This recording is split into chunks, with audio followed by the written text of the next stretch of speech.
It's the level of government that provides the most direct services to citizens, but generally gets the lowest voter turnout.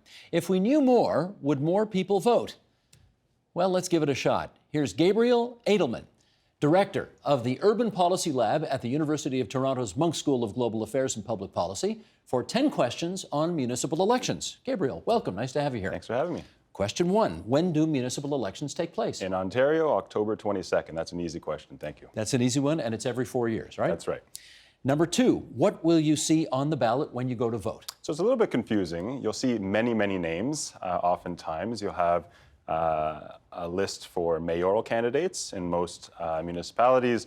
Sometimes that goes by the name of other names, chair, reeve, etc. You have your list of local council candidates, and hopefully we'll talk about how that list changes from municipality to municipality. And also you'll see school board trustees, so votes for the school board representatives. And sometimes hydro commissioner, do they still do that? I don't believe so That's anymore. out now. That's out now, yeah. I remember going in to vote for hydro commissioner saying, oh my goodness, who do you vote for? Anyway, doesn't matter. Eeny, meeny. Eeny, meeny, miny, mo, when in doubt. Question 3, what powers do municipal governments have? So this is a tricky one because most people aren't aware of what municipalities have in terms of authority. They actually have a broad authority to work on various policy issues, anything from roads and transit to public utilities, environment, parks, community centers, recreation programs, etc. And the municipal legislation that the Ontario government has in place, the Municipal Act for all 443 municipalities that aren't named the City of Toronto. The City of Toronto has its own legislation, has pretty expansive language in terms of what municipalities can do, what kind of authority they have. The problem there, from the municipality's perspective at least, is that while municipalities have a lot of authority, they don't have a lot of autonomy to actually make those decisions on their own. So many, if not most of the areas that municipalities provide services, for example, or set policy, are areas that the province is also involved. So we often hear that municipalities, they provide the hard services that people count on, rely on, garbage collection, plowing the roads, etc. But garbage collection, for example, is also dictated in part by provincial policies about where you put that garbage. So a lot of authority that municipalities have, probably more than people expect, but not so much autonomy. So we've heard of cities as creatures of the provinces. That's where you see that in effect. Which leads to question 4. Are the powers of each municipality essentially the same, regardless of where you are in Ontario? Essentially the same, and even though the City of Toronto has its own legislation, the differences from one piece of legislation to another are quite minimal. The province has moved away from trying to differentiate the City of Toronto in those parts. The Municipal Act looks a lot like the City of Toronto Act, with a few minor changes here and there related to revenues that the city can collect, the City of Toronto being. This next question, question 5, will require some editorial judgment on your part, but let's do it anyway. Are municipal elections, in your view, as important as federal and provincial elections? As important, yes. More important, that'd be completely subjective. And it depends on how you relate to a level of government in terms of the services they provide. So those who work in municipal governments, there's an old adage that says, if the federal government were to shut down tomorrow, you wouldn't really notice it. You'd only notice in maybe a week, maybe even a month. If the provincial government stopped working tomorrow, probably take a couple of days unless you're in the hospital bed. But if the municipal government shuts down tomorrow, you'd know. You wouldn't be able to get to work, for example. And so depending on what's on top of your mind, you might consider those issues more important than what's going on at the other levels of government. So I would say that it depends. Now, one reason why I would suspect a lot of people think it's less important is just the amount of coverage, news coverage and media coverage that municipal elections get. And that's partly a product of the diversity of municipalities across Ontario, for example. So as I mentioned, there's 444 municipalities. Some are extremely large, where we're sitting now, City of Toronto, and some are very small. And the issues that matter to those communities are a lot different, and the coverage of those issues is a lot different. So you have a large media concentration and large urban centers. And so what you often find is that the very large cities, like Toronto, there's a lot of, you're on this show, you're covering mayoral candidates, you're talking about the issues here in Toronto, for example. In small municipalities, everyone knows each other. They know what's going on as well. But it's in between, say, the surrounding municipalities outside the City of Toronto, where several million people live. The news coverage there is pretty scant. You only have a handful of reporters that really sit down and cover the issues going on in those municipalities. I grew up, if I may add just a personal anecdote, I grew up in Markham. And my parents are avid, they watch the show all the time. They're pretty tuned into what's going on in politics. But I can't remember a single dinner conversation about who we should vote for in our Markham election and what a particular council candidate is bringing to the table. It's one of the reasons why we're doing Cambridge and Burlington and Toronto mayoral debates here in this studio, just for that very reason.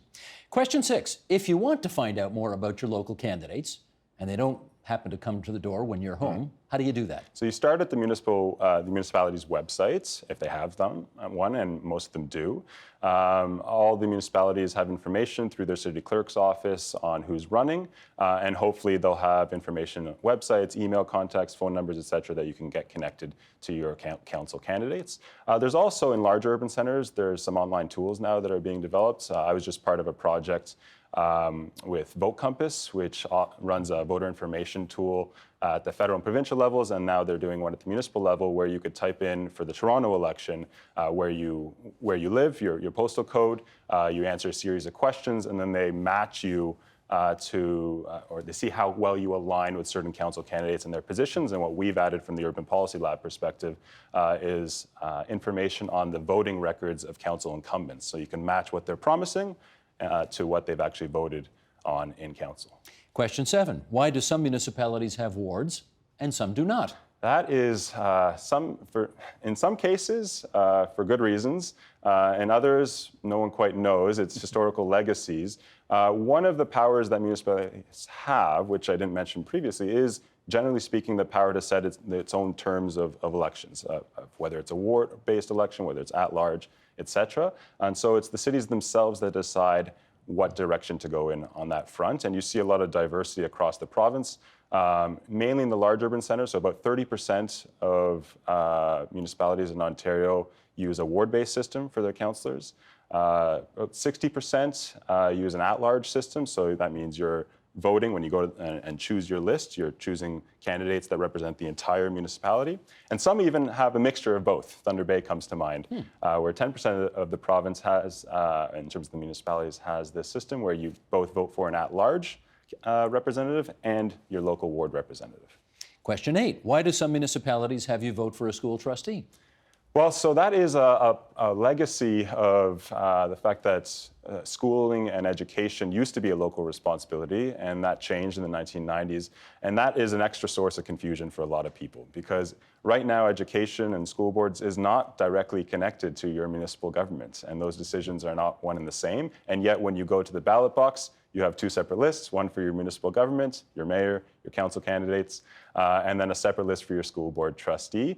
So people think there's a connection there, but for the last 20 plus years, there has not been a connection. It's just the time to make that happen. To separate that election and have a separate ballot, you'd probably see even lower turnout than what you normally see at the school board level. In which case, question 9, what do school trustees actually do? So school board trustees manage the funding that comes from the province for education. They deal with personnel and hiring decisions. They also deal with setting catchment areas. So it's the local administration of education policy. They don't set the province-wide curriculum, or even for the municipalities necessarily, they have to follow the provincial directives there. But the day-to-day management of the local school boards is what those trustees are in charge of. And of course, the link by parents and students to the system itself. Absolutely. Question 10, finally, when you show up to vote on October 22nd, which now that we know so much more, everybody who's watching this will do. Of course. What should they bring with them? So it's actually quite simple in terms of what you need to bring. You need to be on the voters list. That doesn't mean that you have to be on the voters list before you show up at the polls. You can register on site. The only requirements really are that you're 18 years of age, you're a Canadian citizen, and that you either reside in that municipality or you own property or a tenant in that municipality. There's tricky business in terms of where you can vote and how many municipalities, because you can reside, for instance, in the City of Toronto, but own property or business, say, in Brampton, and you can vote in two places there. But if you reside in the City of Toronto and you work in the City of Toronto, or you own property separate from that residence, you can only vote once. So when you talk to the registration officials at the polling booth, they'll sort that out. You just need to show your ID proving where you reside, and ID that then connects to that residence. So you bring your utility bill, your driver's license, your health card if it has your address information. I still have the old one. I guess I'm on TV, they'll know now. Anything that connects you to where you reside, that's all you need. It's quite simple to sign up. And it used to be that if you were a British subject, that was enough. That's not enough anymore? You got to be a citizen now. You have to be a citizen. Got to be a citizen. Okay. Sorry, Steve. Well, as long as we're checking, are you a Canadian citizen? I am. All right. I'll see you on the 22nd. You surely shall. Yeah. That's Gabriel Edelman, Director of the Urban Policy Lab at the Monk School at U of T. Thanks so much. Thank you. The Agenda with Steve Paikin is brought to you by the Chartered Professional Accountants of Ontario, helping businesses stay on the right side of change with strategic thinking, insightful decisions, and business leadership. Are you on the right side of change? Ask an Ontario CPA.